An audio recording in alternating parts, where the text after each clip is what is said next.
Olá a todos, sejam bem-vindos. Nesta talk vamos abordar o tema dos benefícios fiscais, formas de as empresas reduzirem a sua carga fiscal através de incentivos de várias formas e natureza. Iremos também refletir sobre o futuro da fiscalidade das empresas. Participam nesta talk Eduardo Silva, diretor de operações da Unit Consulting, empresa de consultoria de gestão, também Sandra Ruivo, fundadora e CEO da Speed Turtle e Turtle Petals, e Nuno Oliveira, administrador executivo da Soltráfico, empresa que desenvolve projetos e soluções de trânsito, estacionamento, videovigilância e videovigilância urbana e também bike sharing. Bem-vindos todos. Eduardo Silva, começava talvez por si.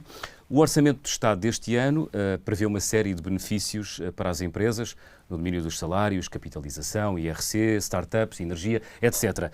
De todos estes itens, quais são os mais procurados pelas empresas portuguesas? Olá, boa tarde. Eu acho que cada vez mais as empresas estão muito atentas e conscientes da importância dos benefícios fiscais, ou seja, hoje vemos cada vez mais empresas olhar isto já de forma estratégica e porque enquadram isto naquilo que são os seus planos de futuro, nos seus investimentos, procuram perceber que tipo de benefício é que podem ter para calcular muito bem aquilo que é a rentabilidade dos seus investimentos, tentando ir pelas áreas que identifica. O novo Orçamento de Estado, ao nível, por exemplo, da valorização salarial, traz-nos aqui algumas novidades interessantes. A começar por uma majoração de 50% em IRC para empresas que aumentem em mais de 5% aquilo que é a massa salarial, quando comparada com a remuneração mensal mínima garantida. Também temos aqui um conjunto de incentivos ligados à inovação e à investigação científica para tentar reter e trazer quadros, o que não é uma novidade, mas neste Orçamento de Estado também volta a estar presente. Temos uma medida que eu considero muito interessante, ou seja, chama-se, ou é apelidada de distribuição de resultados, e que na prática consiste em que as empresas, se atribuírem prémios de desempenho aos seus colaboradores em gratificações de balanço, até 5 vezes o ordenado mínimo, ou seja, até cerca de 4.100 euros, este valor é totalmente isento de impostos. Ou seja, estamos a falar aqui de uma medida que tem-se falado muito no 15º mês e ser totalmente isento de impostos. Temos aqui uma medida que, no fundo, vai ao encontro disso e que também permite fazer aquilo que é a distribuição de lucros, onde o colaborador recebe a totalidade deste valor. Ao nível do IRC, se calhar destacaria para as startups, ou seja, aqui uma redução na taxa de IRC, passa a 12,5%, antes era 17%, quando estamos a falar dos primeiros 50.000 euros de matéria coletável. Creio que é a mais interessante. Depois temos medidas específicas setoriais, ou seja, mantemos aquele que é o regime de apoio extraordinário para a energia, para os custos relacionados com os custos de gás e eletricidade, ou seja, aqui uma majoração de 20% naquilo que tem sido o custo cada vez maior das empresas. É aplicável um regime semelhante para os custos com a produção agrícola. Depois, em 2023, e este creio que é muito relevante e temos várias empresas a olhar para isso, tivemos o lançamento do ICE, ou seja, de um incentivo à capitalização empresarial. Para 2024 ele já sofreu alterações, ou seja, estamos a falar aqui de uma taxa que pode ir até aos 5% daquilo que é a retenção e capitalização dos resultados das empresas. A alteração tem muito que ver com, eles vão fazer aqui uma majoração e uma alteração que tem a ver com a taxa, com a média de Euribor a 12 meses. Depois, olhando àquilo que é o investimento produtivo e mais relevante, temos alterações ao nível do REFAI. O REFAI é um benefício fiscal que incide sobre o investimento produtivo, ou seja, sobretudo a aquisição de ativos fixos tangíveis, e passa a ser também elegível a massa salarial. Ou seja, simplificadamente, estamos a falar de projetos que as empresas vão fazer onde requer investimentos para aumento da capacidade produtiva ou para alteração daquilo que é a sua oferta, diversificação da produção ou alterações fundamentais, que requer sempre investimento. Até que o investimento era elegível. Agora, as pessoas que vão com esse investimento, ou seja, que são contratadas para dar resposta a esse aumento de capacidade produtiva, por exemplo, também passa a ser elegível. Adicionalmente, em 2022 foi alterado o mapa de auxílios estatais, ou seja, que no fundo é um mapa definido ao nível da Comissão Europeia que define qual a percentagem de apoio que cada região na Europa pode ter, e agora, sobre o ano fiscal 2023, vamos ter a primeira vez que isso vai ser efetivado, o que faz aqui a taxa aumentar. E depois, claro, temos o CIFID, que é o que falaremos hoje, creio. Sim, vamos ter a oportunidade de falar disso. Diria, portanto, que as empresas portuguesas conhecem e estão conscientes dos benefícios fiscais que existem e aos quais podem aceder? Eu diria que estão cada vez mais. Ainda encontramos muitas empresas, por exemplo, no caso do CIFID, e vamos falar disso, como a investigação e desenvolvimento, e muitas vezes associamos isto a universidades, a patentes, não é bem assim. Encontramos muitas empresas que não têm consciência disso, mas que cada vez estão mais atentas e percebem. Nos outros, eu diria que as empresas já estão atentas e cada vez mais potenciam aquilo que pode ser as oportunidades que daí advêm. Muito bem. Sandra Ruivo, uma empresa de moldes que usa tecnologia de ponta e mão de obra qualificada, como é o caso da Speed Turtle, usufrui de que tipo de benefícios fiscais? Como o Eduardo já referiu, nós ao longo do tempo temos já usufruído de vários, que foram sendo aprovados nos vários orçamentos de Estado. O REFEI usamos já por várias vezes, porque não deixa de ser um benefício ao investimento e, no fundo, à aposta no crescimento da empresa e da sua competitividade. Portanto, nunca podemos estar parados, temos que sempre reinvestir, portanto, em nova tecnologia, porque é uma indústria de capital intensivo, tanto a nível tecnológico como humano, e, portanto, acabamos sempre por ter que reinvestir, no fundo, os lucros gerados ano após ano. E, efetivamente, esta última alteração, que aposta também na parte dos recursos humanos e na contratação, é uma grande vantagem para nós, para o nosso grupo e para as nossas empresas.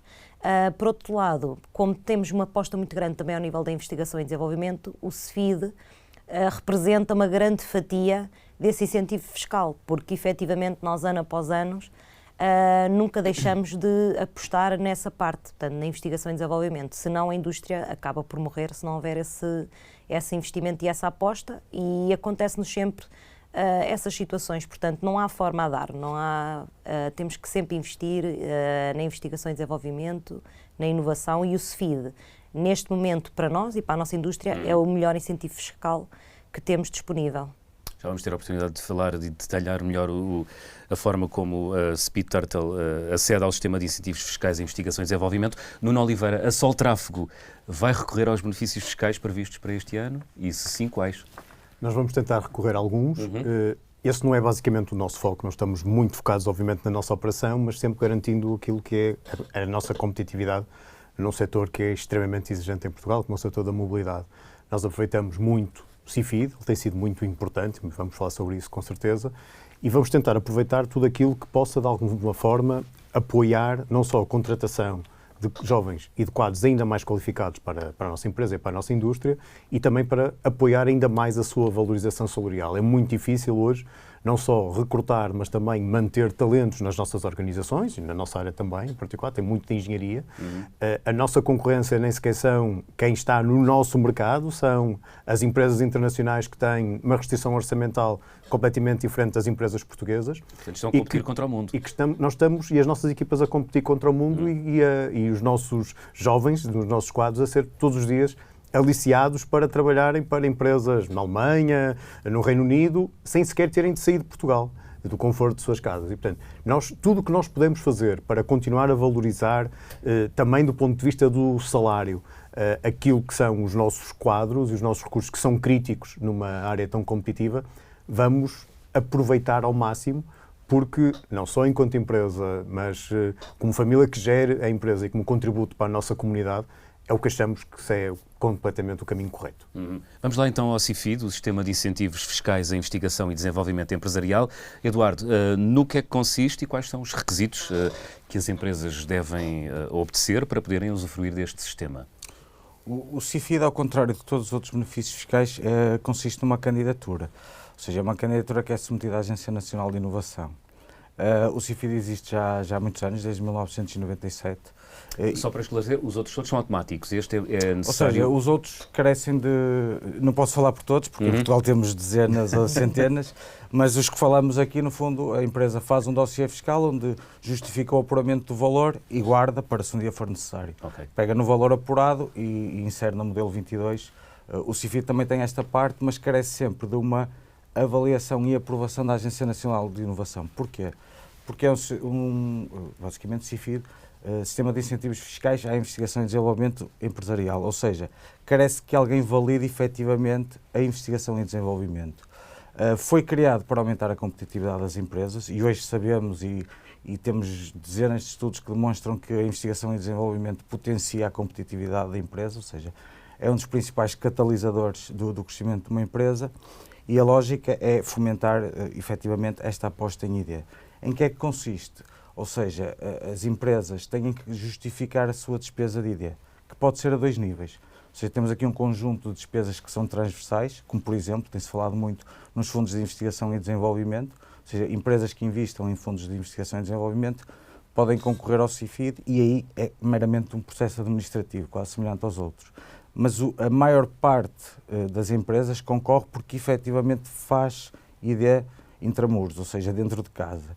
E aí é necessário não só apresentar a despesa que tem com os seus recursos humanos, porque no fundo está a alocar as pessoas, o seu tempo àqueles projetos, com as matérias-primas e componentes, que depois são custos de funcionamento, com os ativos fixos que precisam para as máquinas para fazer esta produção, mas depois, paralelamente a este valor, a este apuramento de custos, tem que ser justificado o projeto. Ou seja, é elaborada uma memória descritiva, onde se vai desde aquilo que é o contexto do projeto, os objetivos técnico-científicos, uma análise do estado da arte e comparação com o que de melhor existe a nível mundial, ou seja, quando estamos a falar de investigação e desenvolvimento, comparamos sempre com o que existe no mercado global, já não faz sentido comparar com o que é feito em Portugal, e acabamos de perceber isso.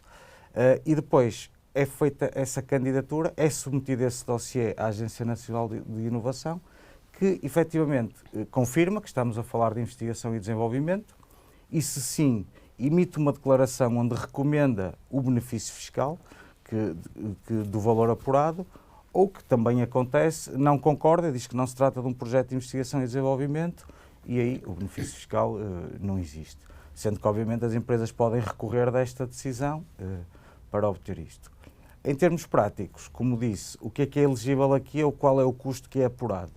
Pessoas, custos de funcionamento, matérias-primas, componentes, equipamentos e, sobretudo, o grosso está aqui. Depois, o CIFID tem uma lógica, a taxa é composta por 2 taxas, digamos assim.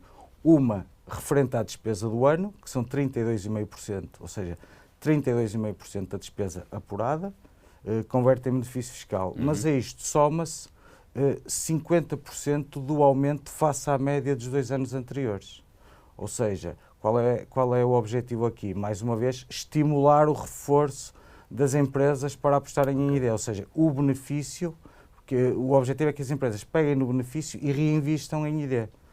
Muito rapidamente... Portanto, que iniciem um processo... Ou seja, que todos os anos aumente. Por exemplo, se o investimento for 100 e nos últimos 2 anos também foi 100, o aumento face à média dos 2 anos anteriores é 0, a empresa acede a uma taxa de 32,5%. Okay. Se foi 50, depois 100, depois 150, o aumento face à média dos 2 anos anteriores já é de 75, vai buscar 32,5 mais 37,5. Ou seja, a lógica é... um regime de compensação. Exatamente. Quanto mais a empresa gasta, maior é a taxa. Boa. Nuno e Sandra, qual é a estratégia, pegando em si, Sandra, qual é a estratégia da Speed Turtle no desenvolvimento de ID e de que forma é que estes benefícios fiscais do CIFID serviram para reforçar a investigação e desenvolvimento na sua empresa? Sim. Nós temos como estratégia, durante os próximos anos, continuar sempre a investir cerca de 20% das nossas receitas sempre em investigação e desenvolvimento, independentemente dos benefícios fiscais associados ou não. Intramuros, portanto, dentro das vossas instalações. Exatamente.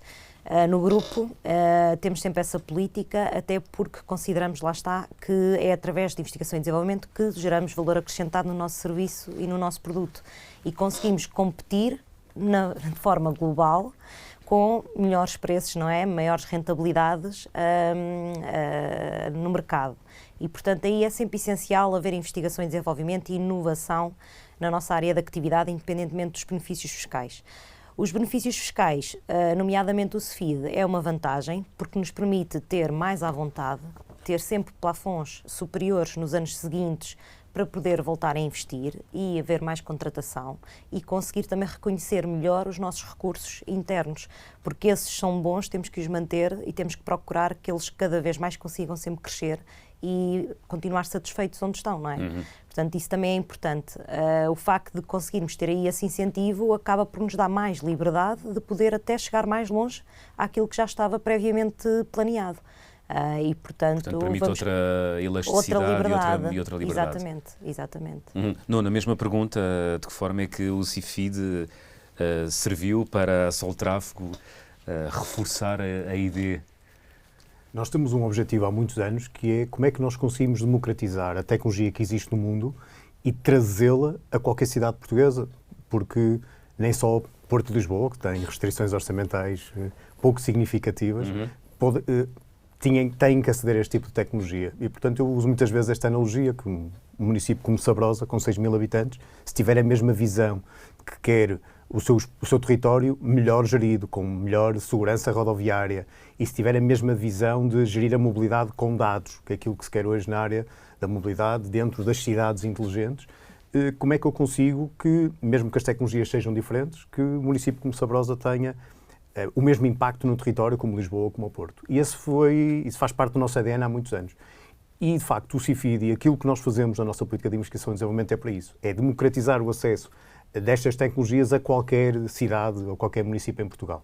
E o CIFID tem sido muito importante para isto. Nós não começámos de início, em 97, nós começámos em 2016 a aproveitar o CIFID exatamente para que a investigação que é feita dentro de portas, mesmo que seja não só com funcionários nossos, com colaboradores nossos, mas também com o apoio de outras instituições, como é o caso de algumas universidades do norte do país, possa ser ainda mais alavancado sempre com este propósito. Nós, ao longo destes 7 anos, para termos uma ideia aqui, um bocadinho de referência, a empresa no ano passado faturou 14 milhões e meio de euros. E ao longo destes 7 anos, cumulativamente, já conseguimos ter um impacto fiscal de cerca de 1 milhão de euros, somando estes 7 anos de poupança fiscal, sempre com isto, como falava o Eduardo, que é quanto mais recorrentemente a empresa investir e investir mais do que no ano anterior, mais ganhamos todos, e com isso mais recursos nós conseguimos colocar das nossas equipas e de mais matéria-prima a resolver os problemas da gestão das cidades e da gestão inteligente das cidades e da gestão das cidades e da mobilidade das cidades com dados, que é esse o nosso grande objetivo. Portanto, não é fazer novos hardwares só porque sim, é para como é que conseguimos ajudar os municípios a mudar a vida de cada um de nós, porque todos usamos algum meio de transporte para nos deslocarmos de casa para o trabalho, de casa para a escola, agora de casa para a escola para levar o miúdo para o trabalho e depois ir para a escola e depois para casa ou no meio das compras. Nós estamos cada vez mais a impor às nossas cidades um conjunto de restrições da nossa vida, porque todos temos estes desafios para resolver e, portanto, se nós e as cidades não tiverem uma capacidade de resolver rapidamente estes impactos, vai ser dramático a vida das cidades a muito curto prazo. Já é, em muitas das nossas cidades, que sofrem deste tipo de congestionamento e desta congestão, também na procura de lugares para estacionar, também na oferta de mobilidade suave, como é o caso do bike sharing, e quando procuramos cidades seguras, como é que, por exemplo, a videovigilância urbana pode ajudar as cidades a serem mais seguras, a nós sentirmos mais seguros e quando há um problema ele pode ser rapidamente detectado e resolvido. O CIFID tem ajudado muito a nossa equipa porque, de facto, nós podemos continuar a ter os nossos recursos disponíveis para fazer o que precisamos de fazer, mas, em cima disso, o CIFID ajuda-nos a irmos um pouco mais além e isso tem sido muito gratificante para a equipa toda. Pode dar-nos exemplos, Nuno, de alguns serviços ou produtos que tenham nascido da vossa aposta na inovação através do CIFID? Basicamente, nós conseguimos, uma das soluções que tivemos, uma espécie de uma gateway, em que seja... Gateway tem que explicar o que é. Pronto, então, basicamente estamos a falar assim em linguagem de merceeiro, uma plataforma, que pode ser em termos de hardware, que vai receber contributos, não só dos nossos equipamentos, mas de outros equipamentos que a cidade tem, e receber esses dados todos num único espaço e, com isso, fazer duas coisas. Primeiro, guardar essa informação de modo detalhado. Por exemplo, nós podemos estar numa Câmara Municipal que, querendo olhar para a questão da mobilidade, saber neste momento se há congestionamentos ou não, ou se, em média, qual é o número de veículos que entram na cidade todos os dias e, se sim, por onde, e se esses veículos são caminhões ou se são motocicletas. E com isso, poder receber isso, não só com dados ou com equipamentos que a Soltráfego instalou, mas equipamentos que a cidade já tem hoje e ter a mesma visão num único espaço. E parece simples falar disso, mas normalmente não havia esta capacidade de juntar fontes de informação tão distintas, de fornecedores distintos, de países distintos, com protocolos de comunicação diferentes. Portanto, isso foi um dos primeiros grandes objetivos. Uma espécie de um super cérebro que... Sim, que recebe essa informação toda e que aguarda, mas que permite que depois, online, em tempo contínuo, conseguimos gerir a cidade melhor em tudo aquilo que pode ser pré-automatizado. Por exemplo, parametrizar a cidade a funcionar de determinada forma, por exemplo, quando detecta um acidente, poder-se dizer, por exemplo, num painel de mensagem variável, coisas tão simples como evita a ponte 25 de Abril porque há um acidente e vai por outro lado. Portanto, o diretor de mobilidade pode estar sentado no seu gabinete a abrir comportas na cidade para fazer escoar o trânsito. Basicamente isso, e ter ainda por cima sistemas que, em cima da inteligência artificial, vão percebendo como é que a cidade pode funcionar o melhor possível, ou como nós costumamos dizer, o menos mal possível, quando há este tipo de incidentes, em cima da analítica, em cima de machine learning. Portanto, nós pegamos também depois a inteligência artificial para que a cidade saiba, independentemente da sua dimensão, o que é uma segunda-feira típica, uma terça-feira típica e por aí fora, se há jogo no Estado do Dragão, no Estado da Luz, e o que é que, por exemplo, nos semáforos tem que acontecer para que tudo funcione o melhor possível.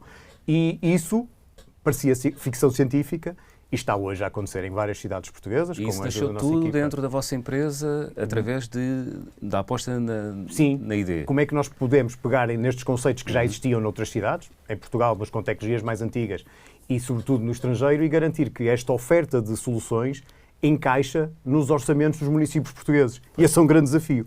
Normalmente, com dinheiro, resolvemos os problemas todos do mundo. O problema é que, nesta capacidade, como é que nós conseguimos... Há uns têm mais do que outros, não é? Sim, como é que nós conseguimos, mesmo dentro disto, fazer com que isso seja possível a qualquer município em Portugal que tenha a ambição de gerir melhor isto e tornar a qualidade de vida todos os dias em prática. Boa. Já vi que é muito apaixonado pela cidade. Tem que ser, não é? Tem que ser. Para estar nesse negócio, tem que ser. Sandra, e exemplos na Speed Turtle de produtos que nasceram dessa aposta na ID? Temos 20% da vossa receita, não é? Sim, temos dois exemplos crassos, porque originaram em duas patentes distintas, aprovadas. Uma delas foi na área do desenvolvimento de uma linha de produtos na área do café, uma cápsula domesticamente compostável, compatível com cápsulas Nespresso. Portanto, o que é que quer dizer isto domesticamente compostável? É isso que ia perguntar. Portanto, significa que se desintegra naturalmente quando exposta no meio ambiente entre 6 a 12 meses. Portanto, a nossa desintegra-se em 6 meses, portanto, tivemos a conclusão dos testes, foi certificada também pela TÜV Áustria. O que é que isto permite? Permite que não exista necessidade de ser deslocada para um composto industrial para ser destruída. Portanto, tem 0% de origem fóssil, não tem plástico, é totalmente biodegradável e isso é uma vantagem muito grande, porque mais de 60 bilhões de cápsulas são consumidas mundialmente por ano e só menos de 25% acabam por ser recicladas ou devolvidas à marca. Isto tem um impacto na sustentabilidade gigantesco, que a maior parte das pessoas não tem essa noção. E, portanto, foi uma necessidade que nasceu do mercado. Portanto, é a primeira cápsula em Portugal a ser certificada como domesticamente compostável, portanto, eles chamam Home Compostable, e permite isso. Nós podemos colocar no nosso lixo orgânico, não prejudica, não tem qualquer toxicidade, não prejudica o meio ambiente e ela em 6 meses evapora-se, digamos assim. E serve um bom café. E serve um ótimo café, exatamente. Nós costumamos dizer que o café deve deixar um bom sabor, mas não deve deixar qualquer lixo, não é? Portanto, deve só apenas deixar o sabor, nada mais. Bom sabor e não há pesos de consciência com as cápsulas. E o grande desafio também deste projeto foi conseguir desenvolver um produto. Já tivemos vários prémios atribuídos a esta cápsula, nomeadamente nos Estados Unidos tivemos também 3 prémios, ao nível do design sustentável. E o que é que permite? Qual é o grande desafio? É tentar que esta cápsula possa ser affordable to all.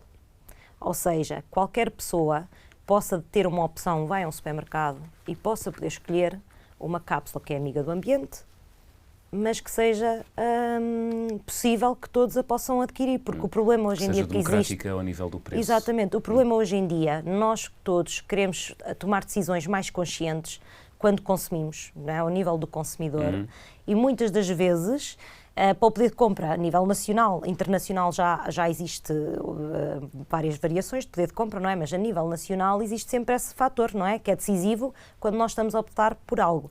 E aí que seja possível a ser adquirido por qualquer pessoa. Portanto, que o fator de preço não seja um fator de decisão se eu opto por uma solução sustentável ou não. E, portanto, aí foi um grande trigger que nós desenvolvemos no design, na construção e no processo de fabrico da cápsula em si, que permite que o nosso cliente, que será o produtor do café, que vai vender o café, consiga ter um packaging para a sua cápsula, domesticamente combustável, a um preço acessível para todos. Portanto, o slogan é mesmo affordable to all, nesta linha. Boa. Depois, no ramo mais industrial, peço desculpa interrompê-lo, no ramo mais industrial nós desenvolvemos um molde para injetar 2 materiais, silicone líquido e termoplástico, através de um sistema, e nós chamamos o 2K Compact Mold, também patenteado pela empresa, que permite reduzir em 50% os materiais usados para o molde, permite reduzir em 50% a energia, permite reduzir em 50% tudo o que está associado à produção daquele produto em si. Portanto, aquilo que anteriormente era necessário e os recursos que eram necessários alocar à produção daquele produto final, nós com este sistema de molde que desenvolvemos, apenas 50% desses recursos são necessários. E isso é uma grande vantagem. Para além de ter um impacto na sustentabilidade também gigantesco, também acaba por ter um impacto no investimento que a empresa tem que alocar para poder produzir aquele produto. Portanto, na competitividade do produto, na sustentabilidade e nos recursos necessários à produção do mesmo. Portanto, no fundo, acaba por beneficiar várias vertentes a nível de negócio, não é? Muito bem. Que mais-valias é que vocês encontram em trabalhar com um parceiro na área dos benefícios fiscais, nomeadamente em ID, Nuno? Basicamente, eu poder estar focado no meu negócio. Eu até sou economista de formação e podia me entreter a decifrar orçamento de Estado e ainda por cima, o nosso Parlamento é muito prolixo em leis e por aí fora, portanto, está permanentemente e muito tudo a mudar. palavreado, não é? Se eu consigo tendo um parceiro, no caso da Unit, que está preocupada com isso, que estuda isso competentemente e que me vai alertando para o que vai aparecendo, permite-me eu estar focado no meu negócio e não nessa parte.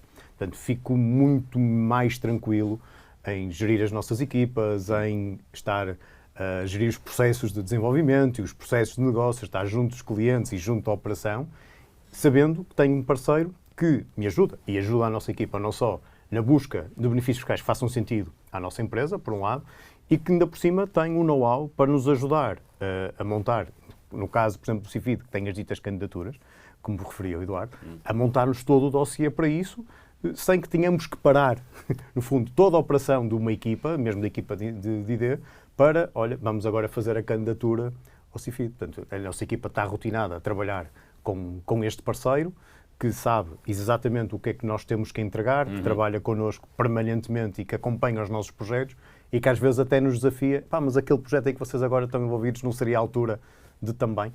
E isso permite-nos estar focados no nosso negócio, enquanto temos um especialista nessa área que nos vai ajudar a não desaproveitar aquilo que também, do ponto de vista de benefícios fiscais, existe, porque também não gostamos de deixar ninguém em cima da mesa. Sandra, é outra autonomia e dá outra liberdade de Sim, trabalhar totalmente. com um parceiro Eu que roubo aqui um bocadinho as palavras ao Nuno, porque é verdade, também sou de economia e a verdade é que podíamos estar focalizados a preparar candidaturas e enviar candidaturas, mas depois sai totalmente fora da nossa área de negócio e do nosso foco.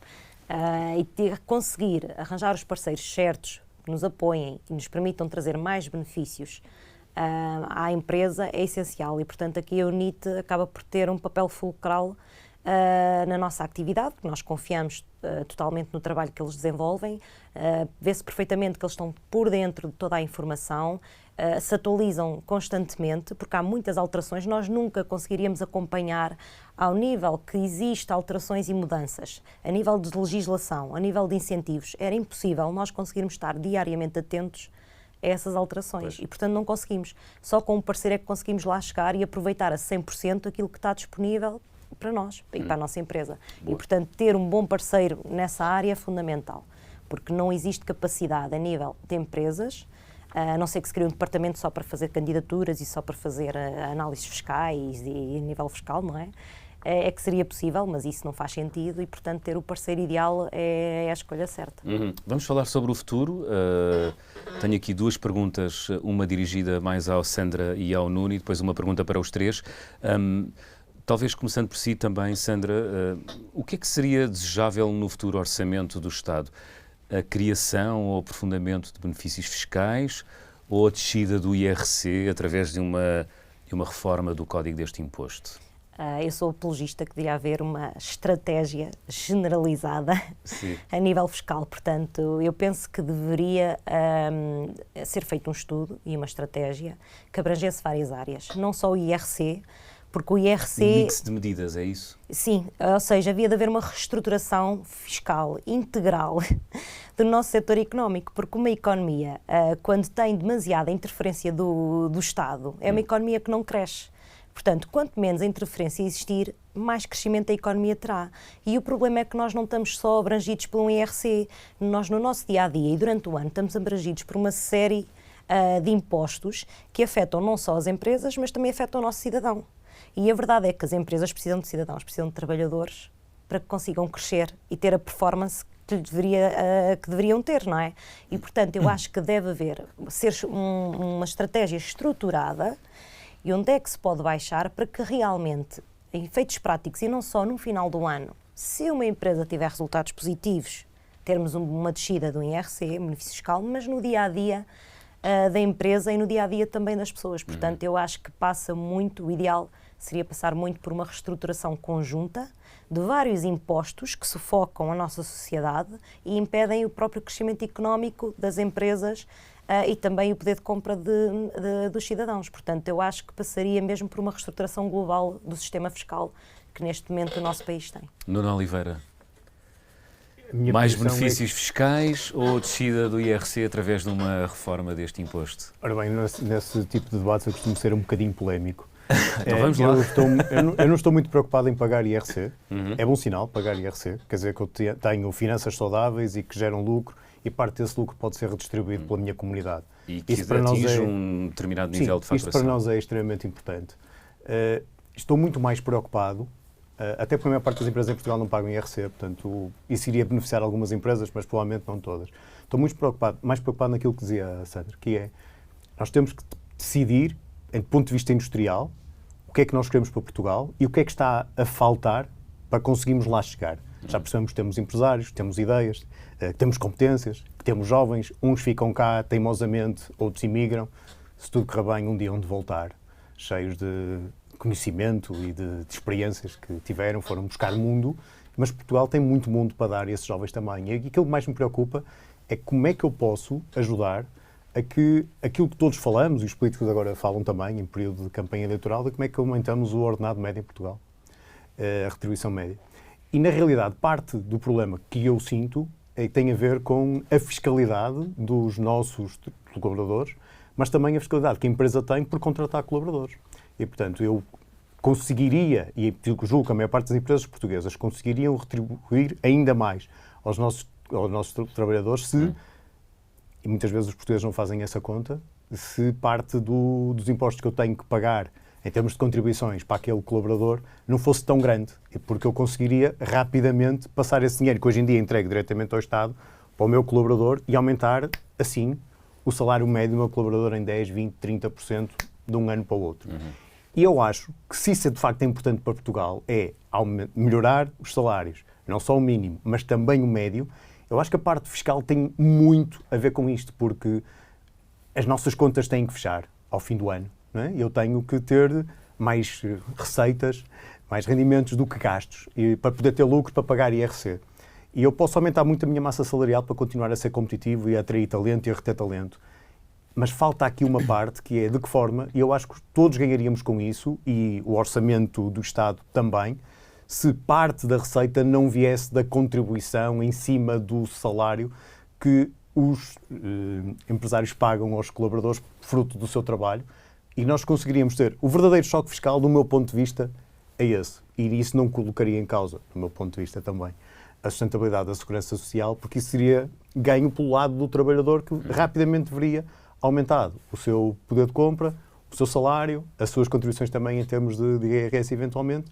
E acho que falta, de facto, aquilo que dizia a Sandra, que é o que é que nós queremos. E sim, vamos dar incentivos nos sítios em que queremos incentivar, em vez de dizer assim, olha, uma poupança fiscal para todos. mas ficámos melhores porque Pois. 20 ou 30% destas empresas em Portugal que pagam impostos Até vão porque há pagar um empresas que bocadinho podem não menos. necessitar, não é? Pois é isso, e portanto vamos então incentivar aquilo que nós queremos que aconteça. É contratar desempregados de longa duração, ok, vamos fazer um incentivo para isso. É garantir que eu retenho cada vez mais talento e que a malta não fique em média 2 anos na nossa empresa, mas fica 3, 4 ou 5 ou 10. Então vamos ajudá-los a isso. E portanto eu sou apologista de fazer algo cirúrgico e não uma medida que serve uma poupança fiscal para todos. Acho que não vamos ganhar nada com E isso. já agora, se me permites, não Força. só aqui um aponto, não só aplicar determinadas medidas ao nível fiscal para o trabalhador e para a empresa, para o empregador, ao invés de optarmos pelas soluções de subsídios.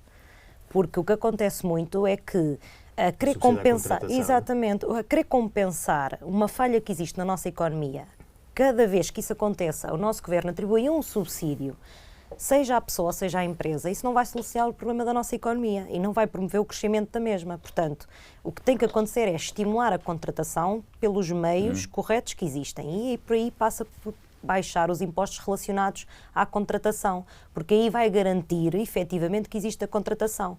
Agora, já se falou de atribuir um subsídio a recém-licenciados que se mantenham a trabalhar nas empresas, mas porquê um subsídio pago pelo Estado a alguém que a empresa vá contratar? Como é que vamos garantir que a pessoa vai ter a performance certa, que vai lutar para crescer, para contribuir, para ser produtiva, não é? Acabamos por, se for tudo muito fácil, a pessoa acaba por não lutar por isso. Mas se houver benefícios a nível fiscal na parte da contratação, vai haver um incentivo à própria contratação e as próprias pessoas vão andar mais satisfeitas. Porque nem sempre é fácil, não é? Conseguir que elas andem satisfeitas com a percentagem de impostos que elas descontam. Não é fácil. Não é fácil. Não é fácil. Nuno, como é que... Nuno não, aliás, Eduardo, peço desculpa. Como é que perspectiva o negócio da consultoria de gestão em 2024? Eu acho que 2024 vai ser um ano duro, ou seja, temos aqui várias dinâmicas. A questão da guerra, a instabilidade política internacional que se verifica, esta dificuldade das empresas na captação e retenção de talento, a volatilidade dos preços das matérias-primas. Ou seja, temos várias empresas em Portugal com vontade e com projetos para investir, mas que causa aqui alguma retração ou uma espera para ver se será o momento certo. Mas que, olhando para aquilo que é o tecido empresarial português, e 95% das empresas são PMEs e algumas delas bastante descapitalizadas, isso pode ser um problema. Agora, também sentimos nos últimos anos que cada vez mais o empresário português está muito mais preparado, ou seja, historicamente somos muito bons e acho que até não dizemos isso vezes suficientes, em termos técnicos e tecnológicos, naquilo que é o know-how da empresa, equiparamos a qualquer país europeu. Tínhamos aqui algumas lacunas nas outras áreas, ao nível da gestão, ao nível das outras dimensões da empresa, muitas vezes menosprezadas, mas que também são importantes. Já ultrapassamos isso. E já estamos a ultrapassar isso. Hoje as empresas que ainda não têm internamente quadros para dar resposta a isso, já procuram ajuda especializada fora, ou seja, já procuram ter aqui parceiros que os suportem nessas áreas e isso permite também que as empresas se preparem melhor para estes períodos de maior incerteza. Considero que pode ser um ano difícil, mas que no final pode também ser muito interessante, porque se juntarmos a isto o facto de neste momento temos um PRR em velocidade de cruzeiro, onde, lá está, temos cerca de 80% das verbas já aprovadas em projetos, onde resta agora às entidades, e muitas delas são empresas, executar essas verbas. Temos um Portugal 2030 já a arrancar e este ano já se prevê que abram candidaturas em todas as tipologias, ou pelo menos nas mais importantes, que vão apoiar sobretudo estes projetos de investimentos das empresas, ao nível da inovação, ao nível da investigação e desenvolvimento, da internacionalização. Eu acho que é um ano que também vai trazer aqui oportunidades e que no final pode ser muito interessante. E acho que estamos num período é a primeira vez na nossa história que temos 2 programas quadros a ocorrer em paralelo para apoiar as empresas. Já sabemos que o PRR não apoia assim tanto como era o desejável, que tem ali muita componente pública, mas tem aqui alguns investimentos interessantes para as empresas e com 2 programas quadro a ocorrer em simultâneo pela primeira vez, também há aqui uma oportunidade das empresas avançarem e porem em marcha aquilo que são os seus projetos de investimento e a sua estratégia. Nuno, como é que perspectiva 2024 ao nível do negócio da gestão de tráfego, bike sharing e estacionamento? Eu acho que vai ser um bom ano. Sim. Vamos ver o que é que vai sair das eleições que vamos ter muito em breve e se isso trará ou não a instabilidade política que é sempre indesejável, porque isso fará com que o Estado não funcione normalmente. A maior parte dos nossos clientes são as cidades, que estão, felizmente, a trabalhar normalmente e que vão ter eleições no fim do próximo ano. E, portanto, eu diria que tem tudo para ser um bom ano, até porque muitos dos fundos também do PRR são para a gestão das cidades. E, portanto, tem tudo para, juntando esta necessidade das cidades se organizarem melhor e se gerirem melhor, a questões da segurança e da videovigilância, um PRR em velocidade de cruzeiro.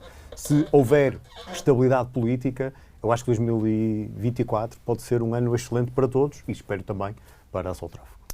A Speed Turtle, Sandra, também está otimista? Sim, a Speed Turtle e todas as empresas do grupo estamos bastante otimistas. Prevemos um crescimento de cerca de 30% em relação a 2023. Portanto, esperamos que decorra. Sim, nós fizemos muitos investimentos ao longo dos últimos 5 anos, estabelecemos uma estratégia muito específica e temos vindo a trabalhar ao longo dessa estratégia durante os últimos 5 anos. E, portanto, é uma estratégia que se começa a ver os resultados. 2024 sim, nos seguintes ainda mais, ainda serão mais notáveis, mas acima de tudo precisamos de um planeamento estável. E uma empresa, quando faz o seu planeamento, não é 1 ano, é 5 anos no mínimo. Portanto, eu quando quero planear o meu negócio e minhas empresas de hoje para o futuro, eu planeio a 5, a 6 anos, não planeio a 1 ano. E o problema é que nos últimos anos nós não temos recebido também essa estabilidade por parte das políticas económicas estabelecidas pelo nosso governo, a instabilidade política que existe, é muito difícil para as empresas poderem planear da forma certa. Porque hoje é um dia, amanhã é outra coisa, depois daqui a 3 meses é outra e daqui a 1 ano. Nunca temos a garantia de que o que é aprovado agora permanecerá durante os próximos 3, 4 anos. Portanto, existe muita instabilidade e os ciclos económicos cada vez são mais curtos. Portanto, um ciclo económico que anteriormente durava 6 anos, hoje em dia temos ciclos económicos de 2 anos. 3 anos é muito pouco. Portanto, o que eu acho é que prevejo bom crescimento para a nossa empresa, para a área de atividade também prevejo um ótimo crescimento, mas acima de tudo eu acho que devemos crescer na capacidade de adaptar-nos e arranjarmos soluções para nadar na volatilidade dos mercados nos dias de hoje. Vamos acreditar. Vamos acreditar nisso. Sandra, Nuno e Eduardo, obrigado aos 3, agradeço, foi ótimo esta partilha de ideias e experiências. Quanto a si que nos ouve, desse lado, partilhe esta conversa com os seus amigos nas redes sociais, também com os seus colegas. Foi um gosto e até uma próxima oportunidade.